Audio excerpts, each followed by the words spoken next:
মুসা আলাইহিস সালামের পায়ের মধ্যে একবার একটা লাল পিঁপড়া কামড় দিছে। এই সাইজের যে লাল পিঁপড়াগুলো কামড় দিলে খুব আরাম লাগে না? কেমন লাগে? হ্যাঁ, খুব ব্যথা করে, প্রচন্ড ব্যথা করে।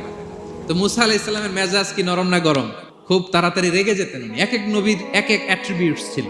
তো মুসা আলাইহিস সালামের পায়ের মধ্যে লাল পোকা, লাল পিঁপড়া কামড় দিছে, প্রচন্ড ব্যথা পাইতেছে আর ডলতেছে আর রেগে গেছে। রেগে তাকায় দেখে এদিকে লাল পিঁপড়ার বাসা, যে পা দিয়ে ডোলে সবগুলোরে মেরে ফেলছে। তো ঘটনাটা ছিল মুসা আলাইহিস সালাম আল্লাহকে জিজ্ঞেস করছিলেন এই ঘটনাটা আল্লাহ কেন ঘটাইছে। আল্লাহকে জিজ্ঞেস করছিলেন, আল্লাহ আযাব যখন কোনো এলাকায় পাঠান তখন তো শুধু জালিমরাই মরে না, ভালো লোকগুলাও তো মারা যায়। তো এই আযাবে ভালো লোকগুলা কেন মরে? আল্লাহ উত্তর দেয় না, এই ঘটনা ঘটাইতেছে। পিঁপড়া যখন কামড় দিছে রেগে সবগুলো মেরে ফেলছে। আল্লাহ বলে, মুসা কামড় দিছিল কয়টা? কয় আল্লাহ একটা। তো ওগুলোর মারলা কেন? অ্যাকশনে যখন যায় এত কিছু দেখে অ্যাকশন নেওয়া যায় না।